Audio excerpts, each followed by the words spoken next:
համակարգի պահպանության ծառայության պետի պաշտոնակատար Ավետիք Բաբայանի հետ։ Պարոն Բաբայան, ողջույն, Factor TV ուղիղ եթերում ենք։ Խնդրում եմ ներկայացրեք ինչ է կատարվում այժմ Աբովյան փողոցում։ Այս պահին ունենք Երևանի քաղաքապետի քանդման որոշում, կենտրոն վարչական շրջանի եւ քաղաքաշինության հողի վերահսկողության վարչության հետ համատեղ քանդման աշխատանքներն են իրականացնում։ Աբովյան փողոցից ինքնական շինությունները այս հատվածը ամբողջովին միջև վերևի հատվածը քանդվում է։ Ինչ է վերևի սրճարան նկատի։ Այո, ինչքան որ ինքնակամ է, վրայի շինությունները բոլորը ինքնակամ շինություններ են։ Այսինքն Ասազատում ենք ապօրինի շինությունից եւ հասկանանք հետագա գործընթացը բարեկարգման ինչ ծրագիր ենք նախատեսելու էլի տվյալ հատվածում։ Այսինքն դեռ չունեք գաղափար թե։ Այս պահին չունենք, բայց վստահ եմ, որ մոտ ապագայում կունենանք ավելի սիրուն հատված, ամեն դեպքում շինություն չի լինելու։ Պարոն Բաբայան, բայց տեսեք, իրենք ընդհանրապես չունեին որևէ վարձակալության պայմանագիր։ Վարձակալության պայմանագիր ունեն, բան չունեմ, տարածքի շինություններն է ինքնական։ Վարձակալության պայմանագիր ունեն։ Բայց Երևան համայնքը տեղ իրավական ոչ մի խնդիր չունի, էլի, որպես քանդման աշխատանքների հետ կապված։ Այսինքն ըստ օրենքի, քանի որ իրենք ունեն վարձակալության պայմանագիր, կարող են դիմել եւ այլ ինչ որ շինություն չէ, բայց բարեկարգ են օրինակ այստեղ կամ ինչ որ բան սարքեն, քանի որ վարձակալության պայմանագիրը ուժի մեջ։ Ամենայն հավանականությամբ վարձակալության պայմանագիրն խզվի քաղաքացիների հետ, որ ամբողջովին վերադարձվի Երևան համայնքին։ Պարոն Բաբայան, նախապես տեղեկացրել եք դուք իրենց, որ պետք է քանդեք իրենց։ Եթե չեմ սխալվում, 3 են տեղեկացրել, որովհետև այս պահին, քանի որ քաղաքապետի որոշումը արդեն տեղադրված է կայքում, իրանք համարում են ծանուցված, պարտադիր չի, որ երկար օրեր առաջ քաղաքացիներին տեղակայենք, բայց իմ տվյալներով 3 արդեն տեղակ են եղել, որպեսզի մեջի գույքը հնարավորինս կարողանան ազատել մեջից։ Բայց համամիտ չեք, որ ոչ բոլորն են ամեն օր մտնում Երևանի քաղաքապետարանի կայքեր, որ տեսնեն, թե քաղաքապետ Տիգրան Ավինյանը ինչ որոշումներ է ընդունել։ Մասամբ համամիտ եմ, բայց օրենքը ասում է, դա արդեն համարվում է պատշաճ ծանուցված։ Այսինքն, եթե Երևան.am կայքում տեղադրված է, բայց բացի դա, մենք նաև իրազեկում ենք աղերես, այսինքն մեր աշխատակիցները մոտիկանում են եւ մարդկանց իրազեկում են, որ ասենք 1 կամ 2 օրվա ընթացքում քանդման աշխատանքները տեղի ունենալու,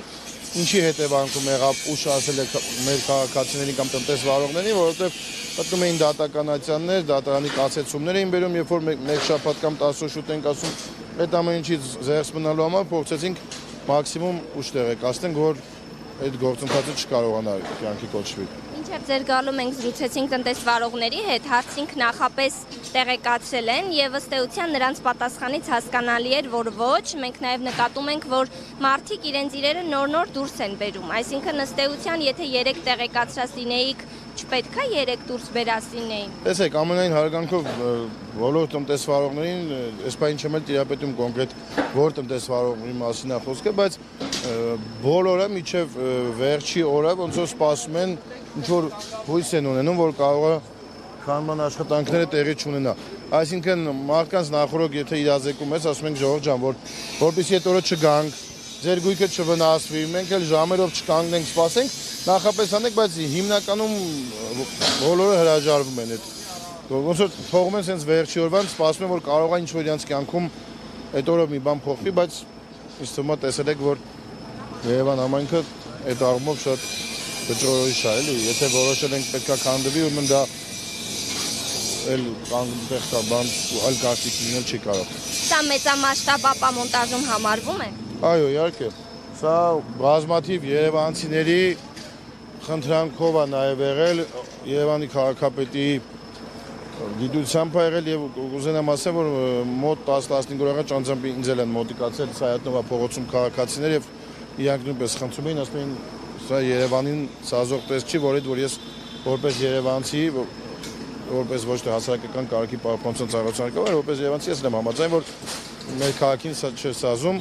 վստահաբար կարամ ասեմ, որ այստեղ ավելի գեղեցիկ բան ենք շուտով տեսնելու։ Այսինքն սա երբանից գոյություն ունի այս հատվածում։ Վաղուց շինություն է, նենց չի որ նորա, կոնկրետ ժամանակահատված տասնամյակների պատմություն կունենա, այո։ Կոնկրետ ժամանակահատված չնշեմ, որ չսխալվենք, բայց տասնամյակ ունենա, այո։ Այսինքն ոչ 1-2 տարվա կամ 3 տարվա այդպես շինություններ չէին, էլի։ Պարոն Բաբայան, մենք նկատում ենք, որ վերջին շրջանում ձեր ծառայությունը աշխատանքներ է իրականացնում տարբեր ոլորտներում, օրինակ փողոցային առևտրի բռնագանձում, առգրավում, նաև տեսնում ենք, որ ապօրինի կայանատեղերի հետ կապված եք փորձում լուծումներ տալ, ապա մոնտաժում եք իրականացնում, սա որքանով է կապված քաղաքապետ Տիգրան Ավինյանի վերջերս գործակարգավարական նիստերից մեկում արված կոշտ հայտարարությունների հետ։ Տեսեք, Երևանի քաղաքապետը ես մի անգամ իմ հարցազրույցում ասել եմ, կոնկրետ ինքնակամ շինությունների մասով շատ խիստ մոտեցում ունի եւ դա միջև այդ գործակարգավարականն էլ այս process-ը գնում էր, բայց այո, քաղաքապետը խիստ ելույթ ունեցավ, ուղղակի լուսաբանելու տեսանկյունից քիչ է լուսաբանվել ավելի մեր աշխատանքը, դա էլ կարամ ասեմ 2024-25 թվականներից այս մեծածավալ ապօրինի առևտրի առգրավումները տեղի ունեցել, ուղղակի երբ որ լուսաբանելու միջոցով չի եղել, քաղաքացիները լրիվ իրազեկված չեն եղել, դա մենք հաշվետու ժամանակահատվածում զեկուցում ենք Երևանի քաղաքապետին մեր կատարած աշխատանքները թե ինքնակամ շինությունների մասով, թե ավտոկայանատեղիների մասով, թե ժամկետանց սնունդների մասով, որոնք որ քաղաքացիները մի հատ կարծիք ունեն, իրանք գիտեն, որ նոր է սկսել այդ ամենը, բայց դա նոր չի։ Մենք ավելի ինտենսիվ սկսել ենք 2024 թվականի մարտ ավելի շուտ ամիսներից այս ժամկետանց սնունդները, դեղորայքները, ժամկետանց բոլորը մենք ենք ստուգում, ուղղակի մենք որոշեցինք, որ արդեն լուսաբանելով անել ավելի ճիշտ է, որ մեր քաղաքացիներն էլ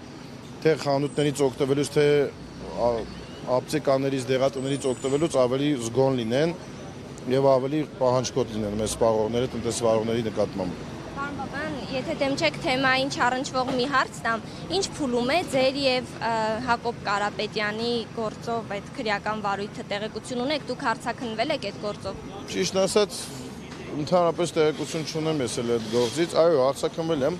ես իմ ձեզ հենց տված հարցազրույցում ասել եմ, որ վկայի դատավարական կարգավիճակ եմ ունեցել,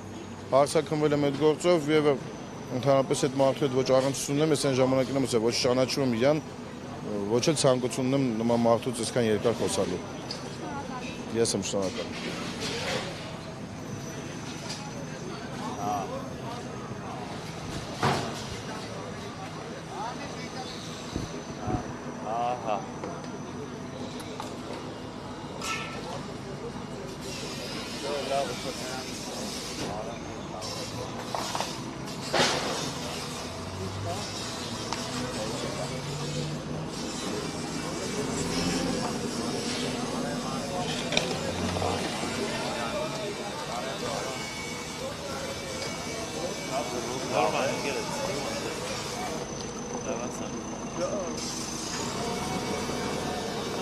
Dani.